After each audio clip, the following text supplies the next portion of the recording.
All right, people, let's make our fence for our fence graffiti design.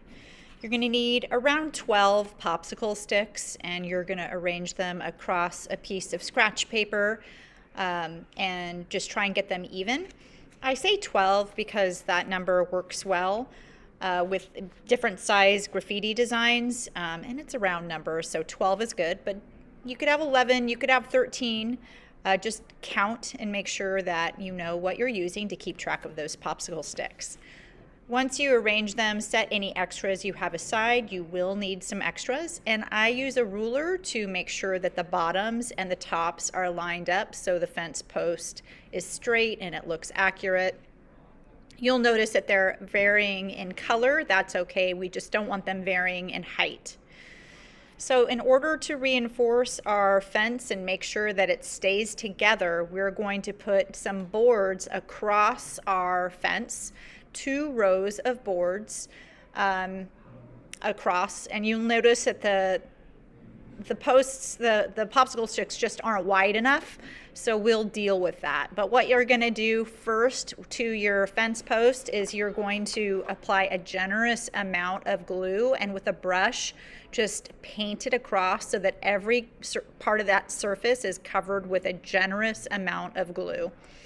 And then you will press it down onto one end across the fence. Then our other fence post that we put is going to put on the opposite side. So we have 2 solid reinforced supports on opposing ends.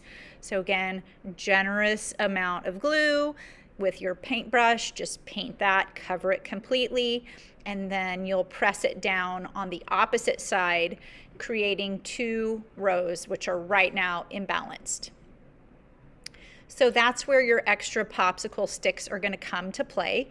For this, you'll just need a pair of scissors, and we're really just filling in those gaps. So what I do is I just hold it up, I gauge the length that I need, I give it a snap, and then with my skizzers, I clean up that end, just a quick clip, and I throw those scraps away in the garbage.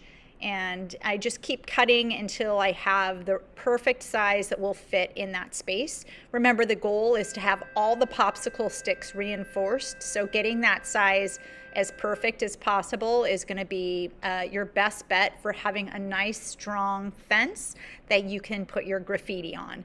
So take your time with this. Please just recycle a popsicle stick over and over again until you get the size right. Please just don't start cutting into brand new ones each time if you didn't get it right the first time.